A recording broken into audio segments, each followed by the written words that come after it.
Gusto niyo ba ng tea o cookies? Hindi, ayoko. Naku, teka!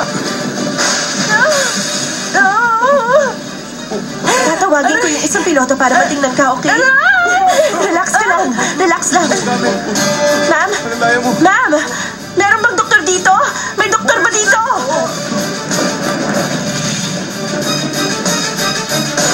Bitawan niyo na siya! Tama na yan! Tama na! Tumigil na kayo! Tama na! Huminahon lang kayo! Ano naman kung Tama na! mapatay niya ako? Makukulong din naman siya dahil sa akin. Tama na! Lumayas ka dito! Lumayas kang hayop ka! Alisin mo siya sa harap ko! Bago kukunin yung baril ko at patayin ko yung hayop na yan! Alisin mo yan dito! Akala niyo yung Tumigil ka na kasi! Tama na! Sister, hindi ka sa Eusebio! Hindi ako natatakot sa inyo! Sinusumpa kita, Don Miguel! Sinusumpa kita! Lumayas ka dito! Pahawal ka na! Tama na! Anong alam ni Eusebio para pagsalitaan ako ng mga ganon? Anong alam niya?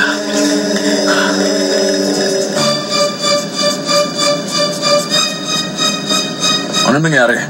Nawalan siya ng malay. Okay, ako nang bahala. Basta ka.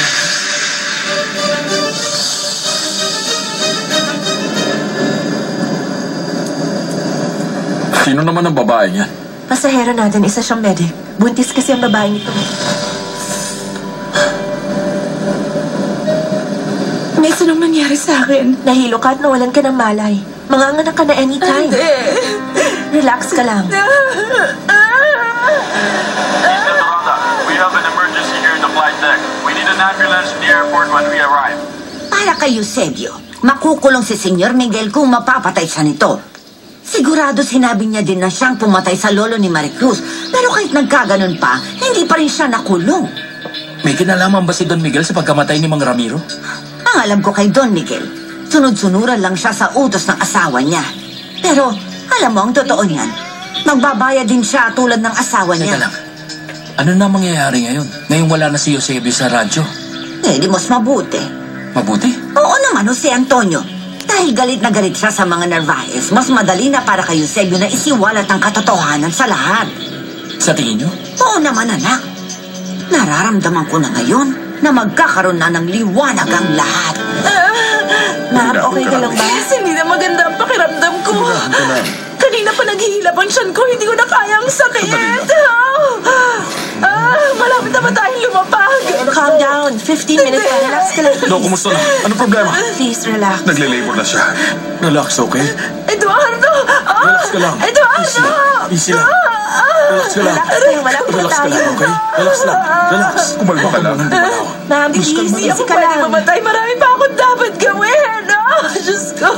Ang sakit. Walang dapat makaalam sa Isla Dorada. Parang awa mo na. Tayong dalawa lang ang dapat makaalam. Kahit mga kaibigan mo, walang dapat makaalam. Naiintindihan mo ba ako mga Pangako, walang makakaalam. Wala akong sasabihan. Relax lang. Maawa ka, Relax ka Eduardo. lang. Please, maawa ka sa akin. Kayanin mo. Kayanin mo. Please, relax ka lang. Malapit na tayo. Dadaling ka namin sa ospital. Diyan ka muna, ha? Dok, bahala ka na muna sa kanya. Inanghakbang na ang layo ko sa kanya, pero mag-isa kong hinaharap ang sakit na to. Kailangan ko mabuhay para sa anak ko. Humanda ka sa akin, Octavio Narvaez.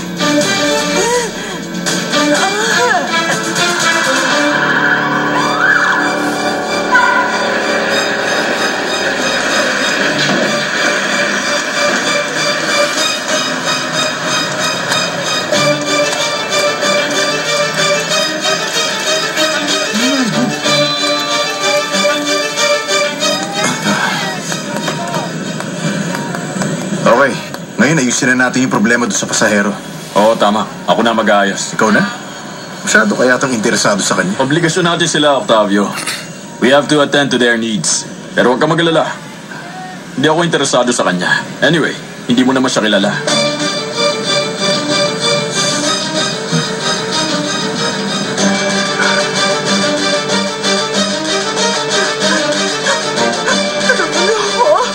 Uminawag po kayo, ma.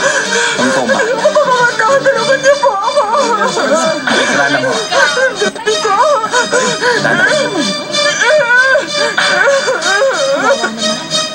Kawawa naman.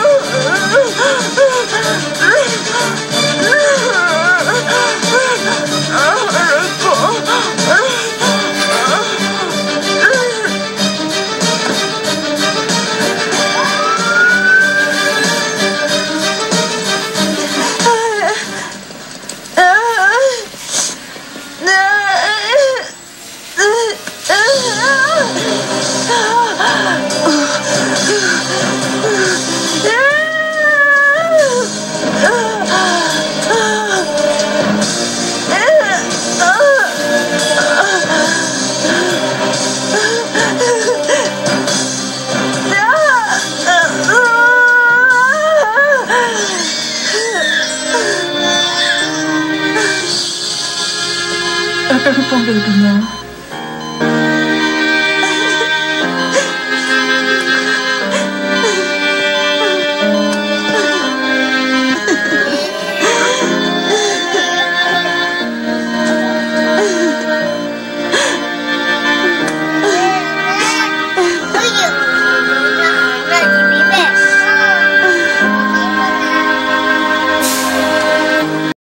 Sana kalimutan na natin ang mga nangyari.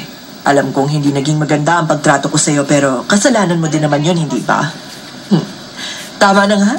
Gerardo, kalimutan na natin ang nangyari at pag-usapan ang kailangan gawin.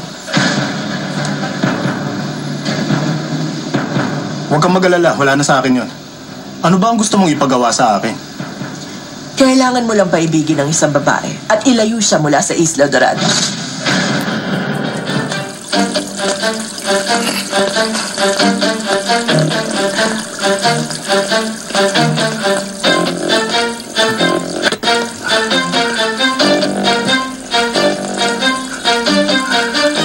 Ano na naman ang ginagawa niya dito?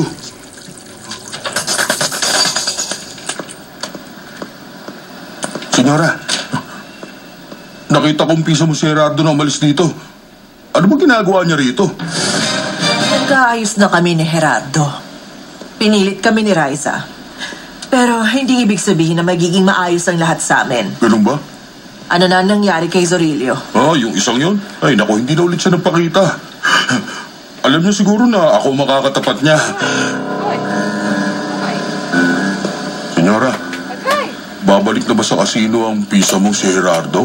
Ewan ko, pero may posibilidad. Alam mo, Tebaldo, meron akong ibabalita sa'yo na talagang ikagugulat mo. Alam mo na ba ang tunay na pagkatao ng babaeng iyong kinababaliwan? Siya lang naman ang anak ni Alejandro Mendoza. Hindi nga. Totoo ba yan? Sa totoo lang, matagal ko nang alam yan, senyora.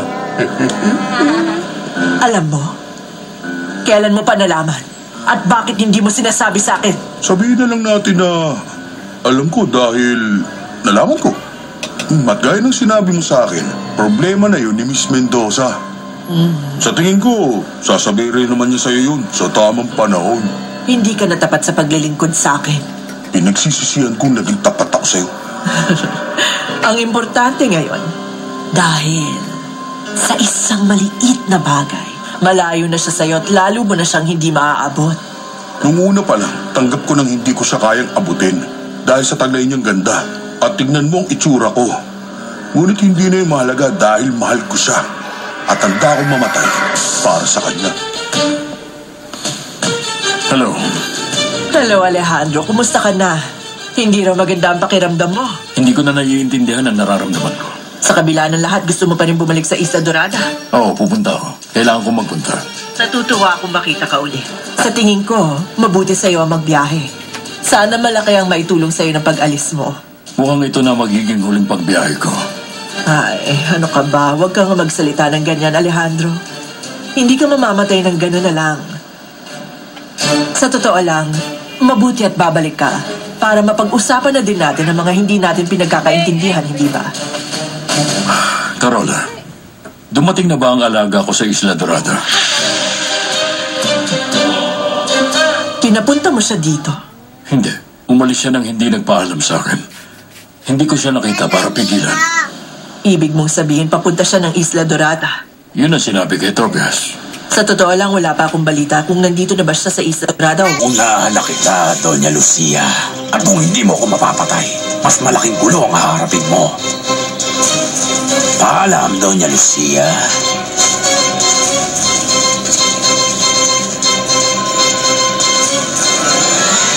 Ka na pala.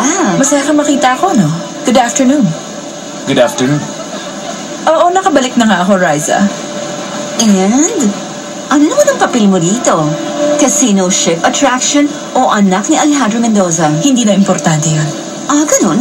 Ewan ko pero kung wala kang documents, kailangan mo muna makipag-usap kay Carola. Si Carola ang babaeng ayaw mapahiya. Hindi niya gugustuhin ang eskandalo. Kahit naman ikaw. Well, bilang anak ni Alejandro Mendoza, hindi mo rin gusto na Alam ko eskandalo. yun. mauuna na ako. Kailangan ko na magtrabaho dahil ilang araw akong nawala. Sure, bigla-bigla ka kasi nawawala eh. Alam mong kasama ko ang papa ko, Raisa. Oo, alam ko naman yon. Pero nakausap nga pala ni Carol ang papa mo sa telepono at sinabi niyang bumalik ka na. Pero wala ni isang nakakaalam kung nasan ka talaga, Mendoza. Oh, I forgot to tell you. Yun nga palang papa mo, may bilin siya. Sinabihin niya si Carola na huwag ka nang bibigyan ng trabaho sa casino.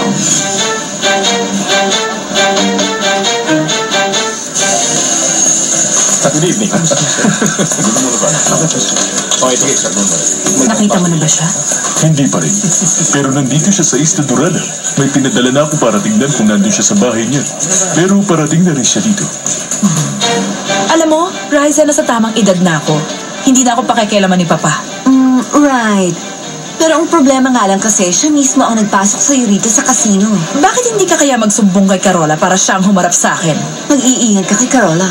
Hindi siya basta-basta. May advice ako para sa Canseco sisters. Hindi ako nagpapatalo at alam ko ang mga karapatan ko. So paano? Pues, bumalik na ako para ipaglaban ang negosyong gusto niyong angkinin magkapatid. Excuse me.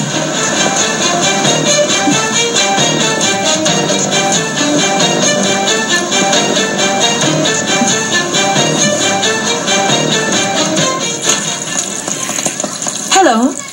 Bakit? Hindi mo rin ako inaasahan? Inaasahan ko na to. Gusto mo rin ba akong paalisin ng casino gaya ni Raisa? Hindi. Hindi ako ganon.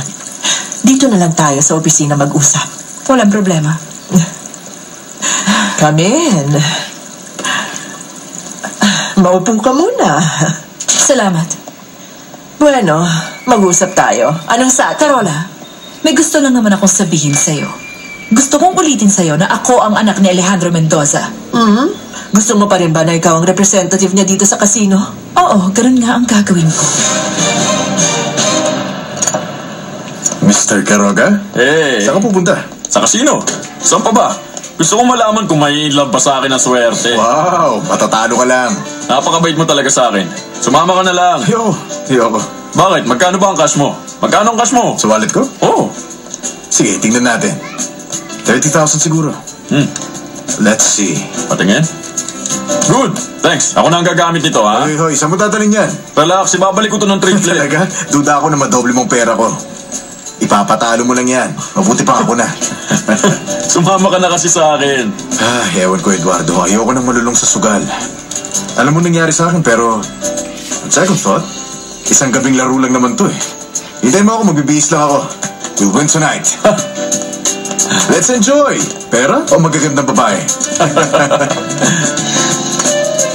Ibig sabihin ba nito na sa wakas tanggap mo na ako ang anak ni Alejandro Mendoza?